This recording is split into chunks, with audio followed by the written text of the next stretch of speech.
Hello students, आज मैं आपको क्लास 4 मोरल साइंस बुक का नेम है एनलाइटमेंट। इसका चैप्टर नंबर 10 उसको मैं हिंदी में एक्सप्लेन करने जा रही हूँ। तो बहुत अच्छी स्टोरी से समझाया हुआ है कि हमें अपने काम पर ध्यान देना चाहिए, हमेशा इधर उधर की बातों में ध्यान नहीं देना चाहिए। ठीक है, उसको एक स्टोरी के वे से एक्सप्लेन किया हुआ है उन्होंने। तो चैप्टर का नेम है फोकस ऑन योर वर्क, अपने काम पे ध्यान दो। ठीक, तो क्या बोला गया है इसमें? Once there lived a king who was very just and righteous. एक बार एक राजा था जो कि बहुत ही न्यायप्रिय और धार्मिक था। न्यायप्रिय मतलब हमेशा सच का साथ देता था, धार्मिक पूजा पाठ वगैरह भी करता था वो। He loved his people and the people also loved him. वो अपने लोगों को प्यार करता था और उसके लोग उसको प्यार करते थे। He had 3 sons, Ram, Shyam, Shivam and Shyam. उसके 3 बेटे थे, एक का नाम राम, एक का शिवम और एक का श्याम था। They were very good in their character and excellent in wisdom. उनकी जो व्यवहार था वो बहुत ही अच्छा था और उनको बहुत ही अच्छा ज्ञान था। When the king became old, he decided to choose one of his son as the heir of to the throne. जब राजा बूढ़ा हो गया तो उसने ये निश्चय किया कि वो अपने एक बेटे को अपना उत्तराधिकारी बनाएगा। But it was very difficult for him to decide who should be chosen.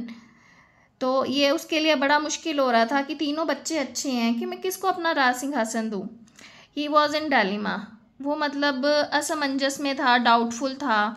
So he decided to conduct a test. तो फिर वो क्या सोचता है कि मैं एक टेस्ट लेता हूँ अपने बच्चों का।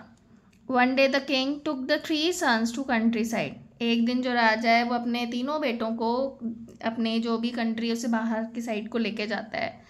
While they were travelling they saw a poor old man. जब वो यात्रा कर रहे थे तो उन्होंने एक बूढ़ा आदमी देखा, सिटिंग अंडर अ ट्री, पेड़ के नीचे बैठा था, एंड बेगिंग फॉर हेल्प, और मदद मांग रहा था। The younger son showed pity towards the poor man. जो सबसे छोटा बेटा था उसको देखकर दया आ गई। While other did not even look at the man. पर जो बाकी 2 बेटे थे उन्होंने उसकी तरफ देखा भी नहीं। Out of his sympathy Shyam through a gold coin towards the old man. सहानुभूति में, जैसे दया के भाव से, श्याम ने क्या किया, एक सोने का जो सिक्का था वो उसकी तरफ फेंक दिया, बूढ़े आदमी की तरफ। The king noticed it but did not express any feeling. जो राजा था उसने तो देख लिया पर उसने कोई भी मतलब शो नहीं किया कि मैंने उसको देख लिया है।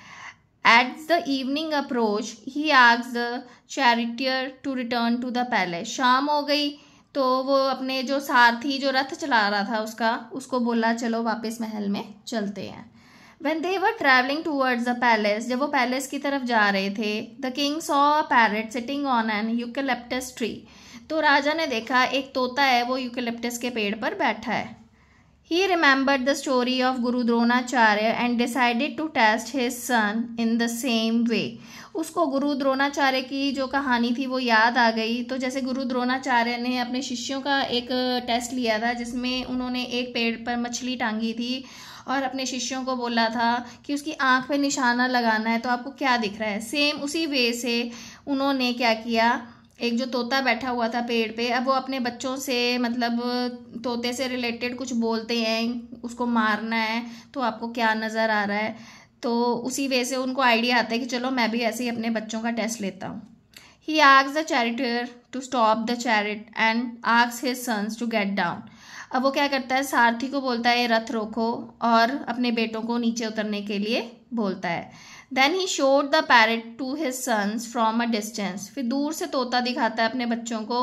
He called Ram, the eldest one, जो सबसे बड़ा बेटा था राम, उसको बोलता है and said, I want you to shoot at the parrot. मैं चाहता हूँ कि आप इस पैरेट को शूट करो।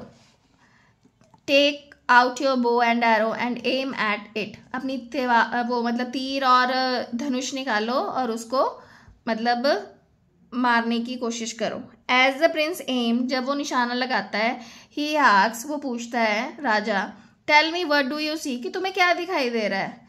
द प्रिंस रिप्लाइड, तो राजा राजकुमार है वो बोलता है, O king I see the beautiful sky. हे राजा, हे महाराज, मुझे बहुत सुंदर आसमान दिख रहा है, द सेटिंग सन, डूबता हुआ सूरज, and a parrot sitting on the branch of huge tree, और एक तोता बड़े से पेड़ की टहनी पर बैठा हुआ दिख रहा है। The king said, good my son, बोलता अच्छा मेरे बच्चे, do not shoot the bird, चिड़िया को मत मारो, कम टू मी माई सन, मेरे पास आओ मेरे बेटे। He praise his words and congratulated him, वो उसके शब्दों की सराहना करता है, मतलब तुमने बहुत अच्छा किया, और उसको मुबारक देता है। Then he called his second son and said, अब वो दूसरे बेटे को बुला रहा है और बोलता है, take your bow and arrow and aim at the bird, तुम भी अपना तीर कमान निकालो और उस चिड़िया पे निशाना लगाओ।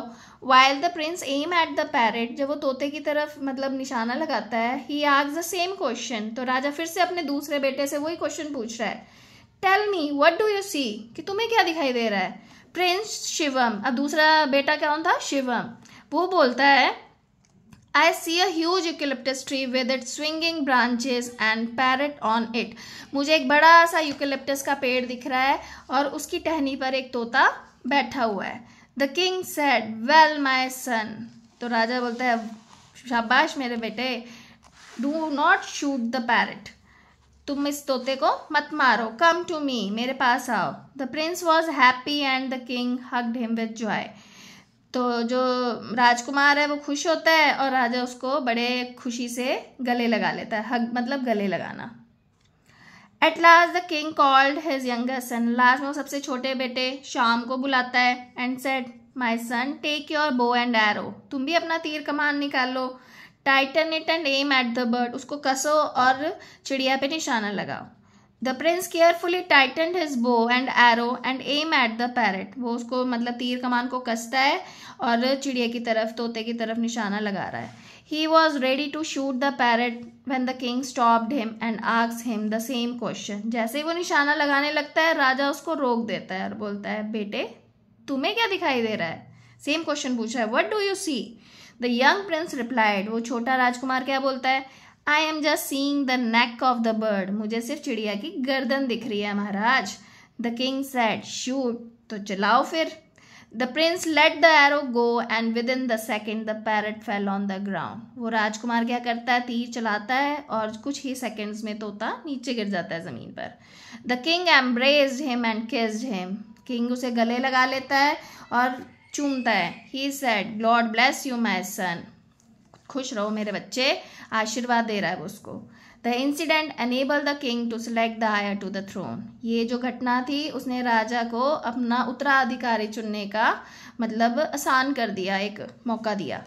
A king should have clear views and AIIMS about his people, एक राजा को अपने विचार बिल्कुल क्लियर होने चाहिए और अपनी प्रजा के लिए उसने क्या करना है वो उसको पहले से पता होना चाहिए। एंड किंगडम, और अपने साम्राज्य के लिए उसने जो करना है वो भी उसे पता होना चाहिए। The elder sons could not see the particular point where the arrow should have struck, जो बड़े बच्चे थे दोनों, उनमें से किसी को ये नहीं पता था चिड़िया को मारना है तो किस चीज़ को देखना है, आसपास नहीं देखना है, जब आपने चिड़िया मारनी है तो चिड़िया नजर आनी चाहिए। But the youngest one saw, पर सबसे छोटे बच्चे को दिख गया। Many of us are also like these elder son, हम में से कई लोग ऐसे ही उन बड़े बच्चों की तरह ही हैं। We miss our aim in life, हम अपना जो लाइफ में पाना चाहते हैं हम उस चीज़ को खो देते हैं। क्यों खो देते हैं, because we fail to concentrate, क्योंकि हमारी कंसंट्रेशन नहीं है, ध्यान नहीं है। You go to school every day, तुम हर रोज स्कूल जा रहे हो, and study the lesson, lessons को पढ़ रहे हो। Do you really concentrate on your study, क्या तुम सच में अपनी स्टडीज़ पर ध्यान देते हो। Are you fully attentive in your class, जब आपकी टीचर पढ़ा रही है तो आप क्या सच में ध्यान से सुनते हो उस चीज़ को। Can you focus your mind on what the teacher is teaching, क्या तुम बिल्कुल चौकस होकर अपना दिमाग लगाकर उस टाइम ध्यान से सुनते हो कि आपकी टीचर आपको क्या पढ़ा रही है। Do you understand the importance of study, जो तुम्हें पढ़ाया जा रहा है क्या तुम्हें उसकी इम्पोर्टेंस पता है। If yes you are sure to succeed, अगर आप अच्छे से हर चीज़ सुन रहे हो, हर चीज़ ध्यान से देख रहे हो तो आप हमेशा सफल होगे। और अगर नहीं सुन रहे हो, if no you will struggle for success, तो तुम्हें बहुत स्ट्रगल करनी पड़ेगी सक्सेस के लिए। Concentration is necessary for all our work, किसी भी काम को करने के लिए एकाग्रता मतलब कंसंट्रेशन, ध्यान होना बहुत ज़रूरी है। Without proper concentration and hard work we will not be able to achieve anything. अगर आप नहीं ध्यान दोगे, नहीं कंसंट्रेशन से काम करोगे, तो आप किसी भी चीज़ को नहीं पा सकते। The scientists conduct a number of experiments with a greater concentration each time to reach a new conclusion. जो साइंटिस्ट होते हैं वो इतने सारे एक्सपेरिमेंट्स करते हैं इतने ध्यान से हर समय, और तब वो हर बार एक नए कंक्लूजन के साथ आते हैं, which is known an invention, जो कि एक आविष्कार बनता है फिर। The astronauts Neil Armstrong and Edwin Aldrin conducted experiment on the surface of moon with great care at most concentration. जो नील आर्मस्ट्रॉन्ग और एडविन एल्ड्रिन थे, जब वो मून की सतह पर उतरे थे तो उन्होंने बहुत ध्यान से वहाँ काम किया होगा, पर अगर वो ध्यान से काम नहीं करते तो उनको सक्सेस नहीं मिलती। A single careless act might have led their mission to great disaster. और अगर उनकी एक गलती, हल्की सी भी चूक हो जाती तो उनका जो मिशन था वो बहुत बिगड़ सकता था, खराब हो सकता था। You should also develop such an attitude in your school life. तुम्हारे में भी ऐसी आदत होनी चाहिए, इतनी मतलब तुम मेहनत करो या अपना मतलब इस तरह से बिहेव रखो कि तुम भी स्कूल लाइफ में अपना मतलब जो भी काम कर रहे हो उसमें कामयाब हो। Concentration will take you to higher level of glory and success. अगर आप एकाग्रत होकर काम करोगे तो जो आप बहुत ज़्यादा ऊंचाइयों में और महिमा के पात्र बनोगे। It will make the impossible become possible. जो चीज़ कभी भी पॉसिबल नहीं हो सकती, मेहनत से और लगन से तुम उसको पॉसिबल बना सकते हो। ठीक है, तो क्या याद रखना है? To remember the significance of man is not what he attain. मतलब आदमी ने क्या पाया ये ज़रूरी नहीं है, but rather in what he hopes to attain. पर मतलब वो क्या पाना चाहता है ये ज़्यादा ज़रूरी है। ठीक है, ये किसने कहा था? खलील जिब्रान। ओके, तो आपको समझ आ गया? जो भी टीचर पढ़ाती है वो ध्यान से सुनना है, लगन से अपने काम करने हैं, इधर उधर ध्यान नहीं भटकाना है, तभी आप अपनी लाइफ में सक्सेस है वो पा सकते हो। तो ओके, आई थिंक मुझे यह आपको समझाने में बहुत अच्छा लगा और आपको भी ये चैप्टर अच्छे से समझ आ गया होगा। और मैं अब आपको बाय कर रही हूँ और फिर नेक्स्ट चैप्टर के साथ मिलेंगे नेक्स्ट वीडियो में। बाय।